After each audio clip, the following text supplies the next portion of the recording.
जय श्री कृष्णा। सभी भक्तों का स्वागत है कृष्णा डिवोशन चैनल पर। हम सभी इस माघ के पावन मास में भगवान की पवित्र कथा श्रवण कर रहे हैं और कहते हैं कि भगवान की कथा को सुनने मात्र से ही हमारी 7 पुश्तें बनेगी धनवान।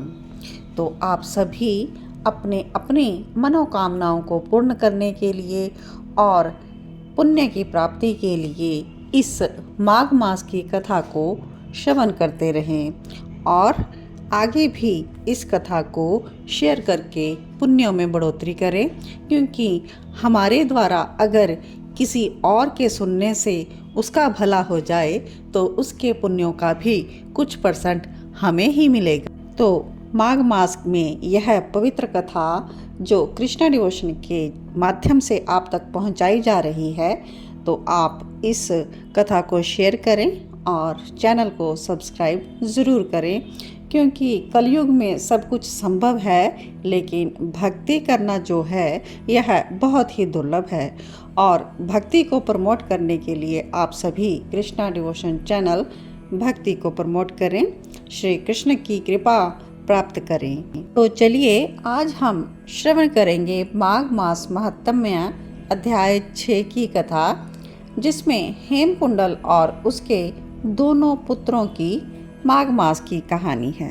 नारायणं नमस्कृत्य नरं चैव नरोत्तमं देवीं सरस्वती व्यासं ततो जय मुदीरयेत्। नाम संकीर्तनं यस्य सर्वपापप्रणाशनं परिणामो दुःखं न तन्नमामि हरिं परम।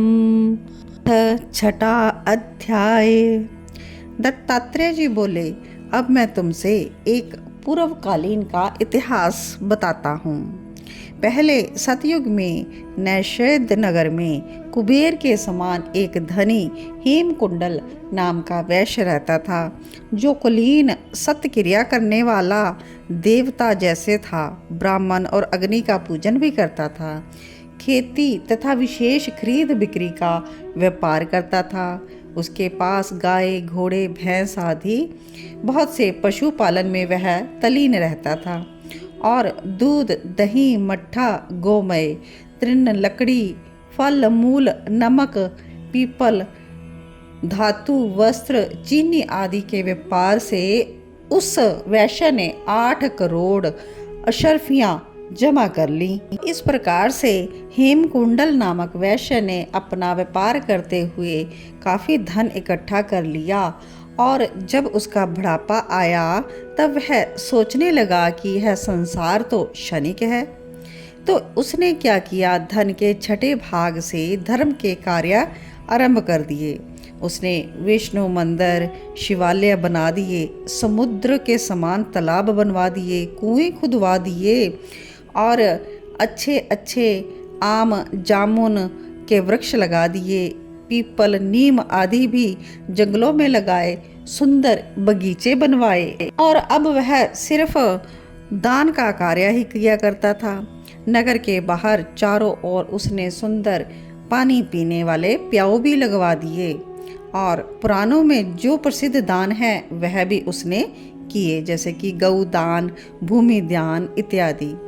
और इसके बाद वह देवता और अतिथियों के पूजन में भी लगा रहा।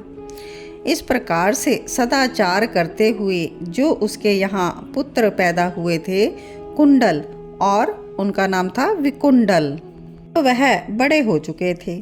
तो क्या किया हेमकुंडल ने, गृहस्थी का भार छोड़कर उन पर छोड़ दिया और स्वयं तपस्या करने के लिए वन में चला गया। गोविंद की तपस्या में अपने शरीर को कृश करके वह विष्णु लोक को प्राप्त हुआ।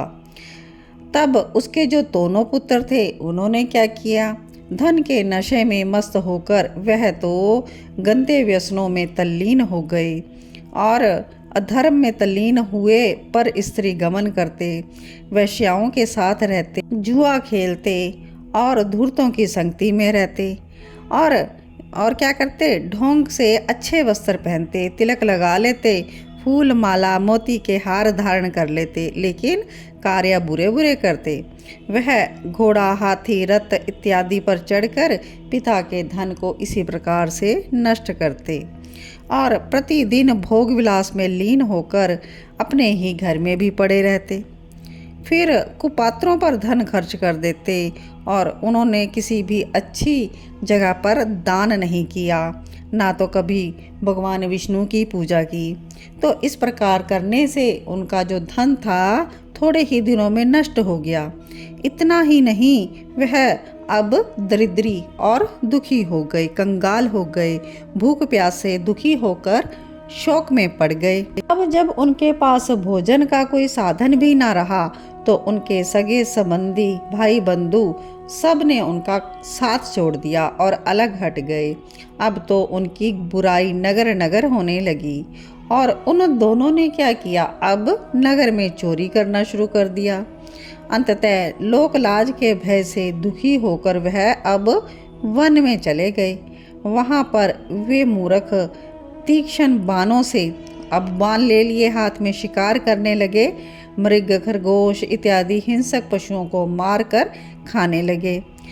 अब वह भीलों के साथ सदैव शिकार करते और उन्हीं के तरह रहने लगे। इस प्रकार वह मांस का भक्षण करते थे। तो घूमते घूमते वह पर्वत पर पहुंच गए। उसी पर्वत की गुफा पर शेर रहता था, तो उसने बड़े वाले को खा लिया और छोटे वाले को सांप ने डस लिया। इस तरह से वह एक ही दिन में दोनों मारे गए। तब यमदूत इनको लेकर यमलोक में गए और वहां जाकर यमराज से कहते हैं कि बताइए इन दोनों पापियों के साथ कैसा व्यवहार करना चाहिए। तो इस प्रकार से अध्याय 6 की कथा यहीं पर समाप्त होती है। लेकिन इन कुंडल और विकुंडल नामक जो हेमकुंडल के पुत्र थे, इनको आगे क्या होता है, यह 7वां अध्याय स्टार्ट होगा तो उसमें यह कथा कही जाएगी। तो कथा जो है संपूर्ण हो सके इसीलिए मैं 7वें अध्याय की कथा यहीं पर साथ में ले रही हूँ। आप चाहें तो इसे 2 पार्ट्स में सुन सकते हैं या फिर भगवान की कथा है, अगर हम दूसरे दिन भी यही कथा सुनेंगे तब भी हमें उतने ही पुण्य प्राप्त होंगे जितने के पहले दिन प्राप्त हुए। तो आप माघ स्नान के अध्याय 6 और 7 की कथा दोनों ही दिन सेम वीडियो प्ले करके सुन सकते हैं। अथ 7वां अध्याय। दत्तात्रेय जी यह कथा कह रहे हैं कि चित्रगुप्त ने जब आलोचना की तब यमराज ने दूतों को आज्ञा दी कि एक को तो घोर नरक में ले जाओ जहाँ पर कठिन दुख मिलता है और दूसरे को स्वर्ग में रखो जहाँ पर उत्तम सुखों के भोग है। आज्ञा पाकर दूत उनको ले गए। बड़े भाई को तो रौरव नरक में फेंका और छोटे से दूत बोला कि विकुंडल मेरे साथ स्वर्ग में चलकर अपने कर्मों से किए हुए दिव्य भोगों को तुम भोगो।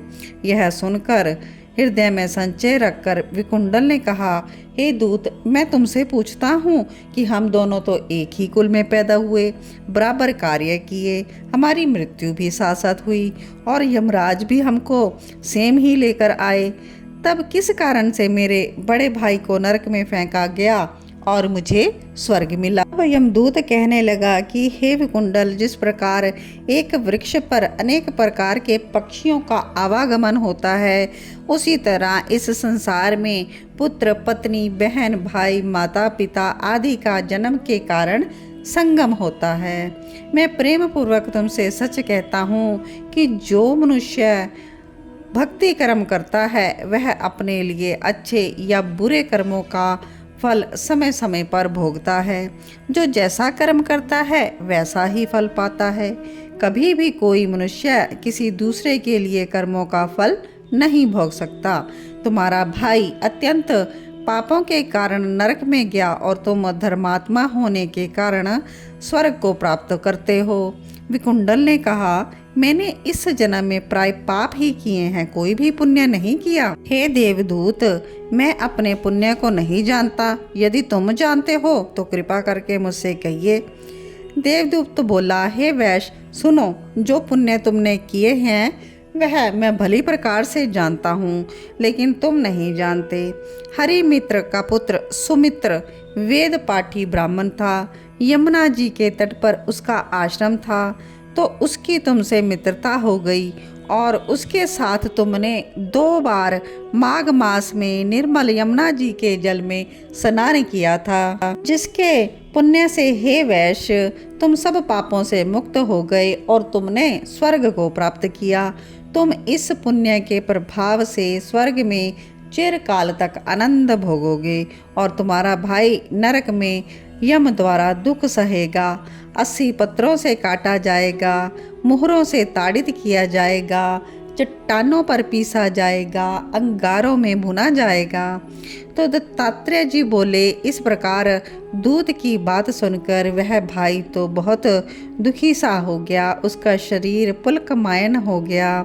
नम्रतापूर्वक दुखी होकर उसने मधुर वाणी में कहा कि साधुओं के साथ 7 पग चलने वाली मित्रता श्रेष्ठ फलदायिनी होती है।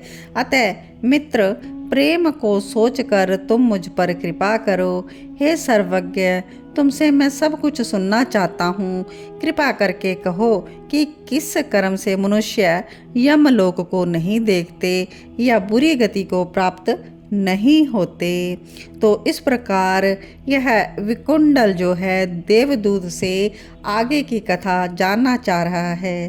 तो आगे की कथा का अध्याय 8वां हम नेक्स्ट वीडियो में पोस्ट करेंगे। तो आप सभी प्रभु को प्रिय लगने वाले माघ मास का स्नान करते रहे और डेली माघ मास महत्म्य की कथा श्रवण करते रहें। जय जय श्री राधे। ओम नमो भगवते वासुदेवाय।